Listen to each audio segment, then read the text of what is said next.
మా సతీష్ గారు మాట్లాడాల్సింది అదేనండి. ఇప్పుడు మా రిలీజ్ ఉంది, సతీష్ గారు ప్రొడ్యూసర్, మా ప్రజెంటర్గా ఉన్న పెద్ద సినిమా ఉంది.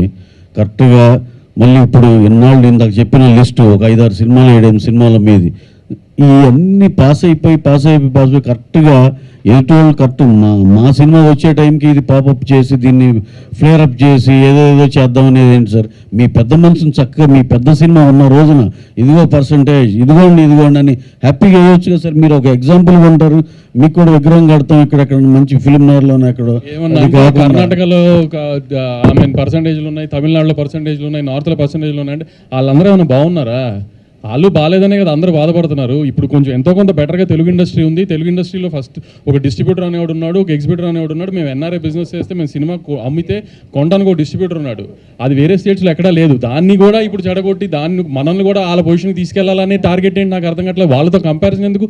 మనం వాళ్ళకంటే బెటర్ పొజిషన్లో ఉన్నప్పుడు ఇంకా బెటర్గా వెళ్ళడానికి ట్రై చేయాలి, కానీ మనం వెనక్కి వెళ్ళడానికి ట్రై చేస్తాం వాళ్ళ దగ్గరికి. అలాంటి అవసరం ఏం లేదు కదా. మనకి డిస్ట్రిబ్యూటర్ ఉన్నాడు, డిస్ట్రిబ్యూటర్ వచ్చి సినిమా కొంటున్నాడు. సో ఆ డిస్ట్రిబ్యూటర్కి ఏం కావాలో కూడా చూడాలి కదా.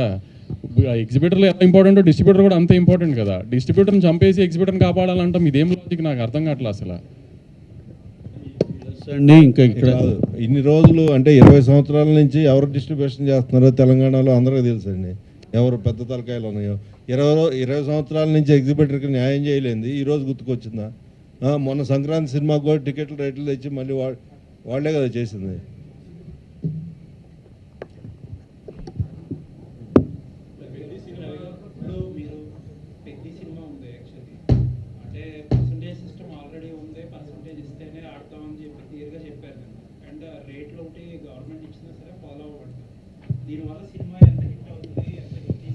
అలాగే సార్. అసలు మెయిన్ పాయింట్ ఎలా ఉందంటే, ఒకటి సమస్య ఆలోచిస్తే ఒక మిడ్ సైజ్ సినిమాలు, చిన్న సినిమాలు అన్నీ ఒక అండర్స్టాండబుల్లో ఒక పర్సంటేజ్ లాగానే వెళ్ళిపోతాయండి. ఎందుకంటే 3 రోజులు ఫుల్ ఉండి మండి నుంచి ఇది ఉంటే మొత్తం మీద పర్సంటేజ్ లాగా వెళ్తాయండి. అయితే ఆ సినిమాలు చేసి ఇప్పుడు వాళ్ళు చేసినప్పుడు ఇప్పుడు ఉన్న దాంట్లోనే ఆ సినిమాలు చేస్తున్నారు, ఇవన్నీ ఓకే. కానీ పెద్ద సినిమాలు ఎవరి దగ్గర ఉన్నాయో మీ దాంట్లో నాకు షేర్ కావాలన్నట్టు ఉంది. ఏంటంటే వాళ్ళ దాంట్లో పర్సంటేజ్కి వెళ్ళిపోతుంది, అది ఓకే. పెద్ద సినిమాలో నాకు షేర్ కావాలి అన్నట్టు ఉంది. ఇది ఎక్కడ అన్యాయం? ఇప్పుడు మీ మిడ్ సైజ్ సినిమాలు 150, 200 సినిమాలు, 150 సినిమాలు వస్తే అన్ని పర్సంటేజ్లు హ్యాపీగా వెళ్తున్నాయి. ఆ వచ్చే 6-7 సినిమాల్లో అదేంటి, నువ్వు ప్రొడ్యూసర్ అయినా సరే, నువ్వు డిస్ట్రిబ్యూటర్ అయినా సరే, నాకు కావాల్సింది నీ డబ్బులు.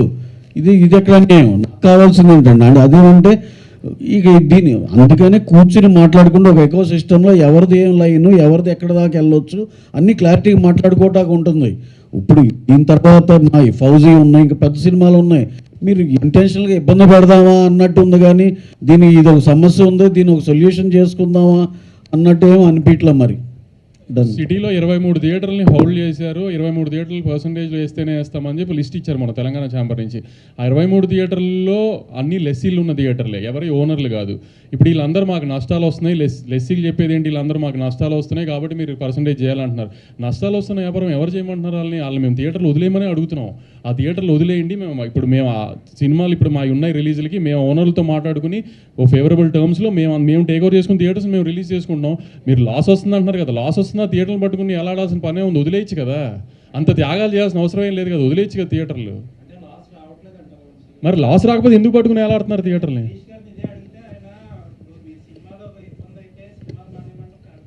సినిమా మరి సినిమాలు మానేయమని ఎవరు అనట్లేదు కదా. ఇక్కడ కూడా మేము వాళ్ళు మానేయమన్నట్లా, మాతో పాటు జర్నీ చేయండి, సేమ్ బోట్లో ఉన్నాం కాబట్టి అందరం ప్రాబ్లమ్స్లో ఉన్నాం కాబట్టి యూనిలాటరల్గా ఏదన్నా ఒక మిడిల్ గ్రౌండ్ కూడా చేద్దాం అంటున్నాం, అంతే తప్ప. మరి వాళ్ళు చెప్తుంది అదే కదా, మేము పర్సంటేజ్ అయితేనే వేస్తాం అని అలా అది చెప్పింది అదే కదా. మరి అతని కండిషన్గా ఇప్పుడు ప్రొడ్యూసర్ ప్రాబ్లంలో ఉన్నాడని అతను ఆలోచించి ఏం మాట్లాడలేదు కదా అటు ఎగ్జిబిషన్ సెక్టర్ నుంచి ఎవరు. మరి దాని అర్థం ఏంటి? ఇంకా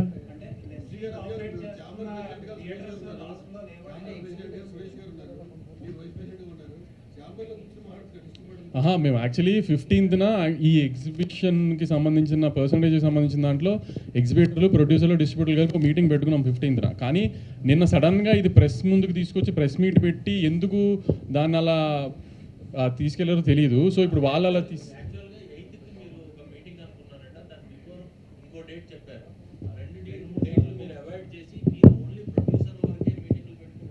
అవును, మేము ఇప్పుడు ఎగ్జిబిటర్లతో మీటింగ్ పెట్టాలి అనుకున్నప్పుడు, ఇంకా ఈ స్టేజ్కి వచ్చింది కాబట్టి ఎగ్జిబిటర్లతో మీటింగ్ పెట్టాలి అనుకున్నప్పుడు మా సైడ్ నుంచి ప్రొడ్యూసర్లు అందరికి ఏం కావాలనేది ఒక పేజ్ మీదకి వచ్చిన తర్వాత కదా వాళ్ళని కలవాలి. సరే, అలాగే అక్కడ అలా కన్వే అవ్వలేదు కాబట్టి మేము కూడా ప్రెస్ ముందుకు వచ్చి కన్వే చేద్దామని ప్రెస్ ముందుకు వచ్చాం. అంతే కదండి, రెంటల్కే చేయాలి. ఇప్పుడు అదే కదండి చెప్తుంది, ఆల్రెడీ ప్రొడక్షన్లో ఉన్న సినిమాలు కాస్ట్ ఆఫ్ ప్రొడక్షన్ కాదండి. ఇప్పుడు దీంట్లో సార్ ఈ కండిషన్స్లో ఇంకో ఆలోచిస్తేనండి, ఇప్పుడు రన్నింగ్లో ఉండి రిలీజ్కి దగ్గర ఉండి 50% అయిన సినిమాలు ఇవన్నీ, ఎందుకంటే మేము ప్రాసెస్లో ఉన్నప్పుడే ఓటీటీలు సగమైపోయి శాటిలైట్లు ఒక నాన్ థియేటర్కల్ ఇబ్బందులు ఇవన్నీ ఫేస్ చేసినాక ఆ సినిమాలకి ఎగ్జామ్షన్ వచ్చేయాలి. ఇప్పుడు ఉన్నట్టుండి రేపొద్దున్నే నుంచో లేకపోతే ఇంకో 10 రోజుల నుంచి ఇది మేము ఇంప్లిమెంట్ చేస్తాం అనేది కాదు కదా. అది ఎందుకంటే ఈ ఫస్ట్ కండిషన్ ఈ సినిమాలకి ఎగ్జామ్షన్ రావాలి. నెక్స్ట్ మీరు విపిఎఫ్లు అన్నీ మీరు బేర్ చేసుకోవాలి. నెక్స్ట్ అక్కడ ఉన్న కండిషన్ గ్రేడింగ్ ఆఫ్ థియేటర్ జరగాలి, రన్ ట్రాక్ పెట్టాలి, ఇలాంటి చాలా చాలా పాయింట్స్ ఉన్నాయి. ఇవన్నీ కూడా ఫుల్ఫిల్ చేసుకున్నాక ఇద్దరం ఉభయం కలిసి okay we're going entering into this system అని వెళ్తాం. ఇప్పుడు మూసాపేటలో ఒక్క నిమిషం, మూసాపేటలో మొన్న ఒక మల్టీప్లెక్స్ని బాగా డెవలప్ చేశారు. ఈ మధ్యకాలంలోనే ఒక మల్టీప్లెక్స్ని మూసాపేటలో బాగా డెవలప్ చేశారు.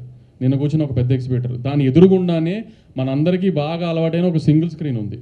దాన్ని ఇప్పుడు దాకా డెవలప్ చేయట్లా. దాన్ని డెవలప్ ఒకవేళ ఓనర్ చేద్దామన్నా కూడా చేయనివ్వట్లా. ఎందుకు? ఇప్పుడు సింగిల్ స్క్రీన్ ఎంత బాగా డెవలప్ చేస్తే అంత బాగా జనం వెళ్తారు కదా.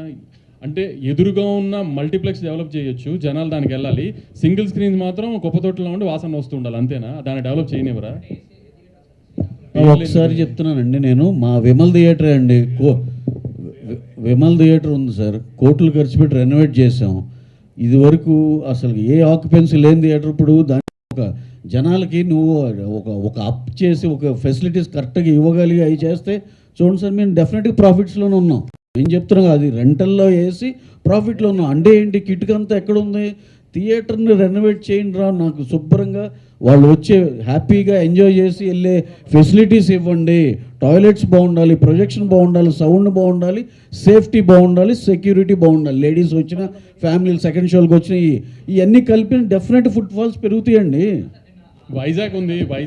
వైజాగ్లో ఫ్లెక్సీల కంటే సింగిల్ స్క్రీన్స్ రెవెన్యూ ఎక్కువ. ఎందుకంటే అక్కడ జగదాంబ కానీ, మెలడీ కానీ, శరత్ కానీ, సంగం కానీ, ఈ థియేటర్లు అన్నీ చాలా బాగుంటాయి వైజాగ్ సింగిల్ స్క్రీన్స్. కాబట్టి దాని రెవెన్యూ ఎక్కువ అక్కడ ఫ్లెక్సీల కంటే. ఇక్కడ కూడా సింగిల్ స్క్రీన్స్ని బాగా చేస్తే రెవెన్యూ పెరుగుతుందేమో తెలియదు కదా. ఇప్పుడు మల్లికార్జున బ్రహ్మరాంబ ఒక పెద్ద ఎగ్జిబిటర్ దగ్గర రిలీజ్లో ఉన్నాయి గత 20 ఏళ్ళగానో 10 ఏళ్ళగానో. అది దాన్ని ఎందుకు డెవలప్ చేయట్లా? ఎందుకు దాన్ని బెటర్ చేయట్లా? శ్రీరాములు ఎందుకు బెటర్ చేయట్లా? గోకులు ఎందుకు బెటర్ చేయట్లేదు అంటే ఎవరి దగ్గర ఆన్సర్స్ లేవు కదా. అవన్నీ చేయట్లేదు. కానీ దాని చుట్టుపక్కల అన్నీ వస్తున్న మల్టీప్లెక్స్ అని మంచి మల్టీప్లెక్స్లు వస్తున్నాయి. ఆ మల్టీప్లెక్స్కి రెవెన్యూ వెళ్తుంది, ఆ మల్టీప్లెక్స్కి ఫీడింగ్ వెళ్తుంది. కొన్ని రోజులు మీరు నిజంగా సింగిల్ స్క్రీన్స్ గురించి అంత ఆలోచించాలి. కొన్ని రోజులు మల్టీప్లెక్స్కి ఫీడింగ్ ఆపి సింగిల్ స్క్రీన్స్కి సినిమా ఇవ్వండి. మల్టీప్లెక్స్ ఉన్న చోట మల్టీప్లెక్స్ ఇవ్వకుండా పక్కన ఉన్న సింగిల్ స్క్రీన్కి ఇవ్వండి. అంత నిజంగా సింగిల్ స్క్రీన్ మీద ప్రేమ ఉన్న వాళ్ళు అయితే ఫస్ట్ మీ మల్టీప్లెక్స్లో షోలు పడిపోవాలి. అంతా అయిపోయిందో సింగిల్ స్క్రీన్కి సినిమా ఇస్తున్నారు. కొన్ని చోట్ల సింగిల్ స్క్రీన్ ఉన్న మల్టీప్లెక్స్కి ఇచ్చి సింగిల్ స్క్రీన్స్కి ఇవ్వరు బీసీల్లో. మీ ప్లెక్స్లు ఉన్న చోట. అట్లాంటప్పుడు మీకు ఎగ్జిబిటర్ గుర్తురావు, సింగిల్ స్క్రీన్ గుర్తురావు, ఏమీ గుర్తురావు. మీ ప్లెక్స్లు గుర్తొస్తాయి, మీ రెవెన్యూ గుర్తొస్తుంది. ఏదన్నా పక్క పెద్ద సినిమా వస్తుంది ప్రాబ్లం ఉంది అనగానే మీకు ఎగ్జిబిటర్లు సింగిల్ స్క్రీన్స్ గుర్తొచ్చేస్తాయా? ఇప్పుడు మేము అడుగుతుంది అదే కదా. ఇప్పుడు వాళ్ళకి థియేటర్స్ డెవలప్మెంట్కి ఎలా 1 year కావాలో, మాకు కూడా అండర్ ప్రొడక్షన్లో ఉన్న సినిమాలన్నీ రిలీజ్ అయిపోవడానికి 1.5 year కావాలి. అవి రెండు ఒకే టైంకి వచ్చే టైంకి కండిషన్స్ అన్ని ఒకసారి పేపర్ మీద పెట్టుకుని ఈక్వల్ టర్మ్స్ ఉన్న టైంలో, లేదా మిడిల్ గ్రౌండ్ ఉన్న చోట ఓకే అనుకుని అక్కడి నుంచి కొత్త సినిమాలు ఆ టర్మ్స్లో వెళ్తాం ఇంకా.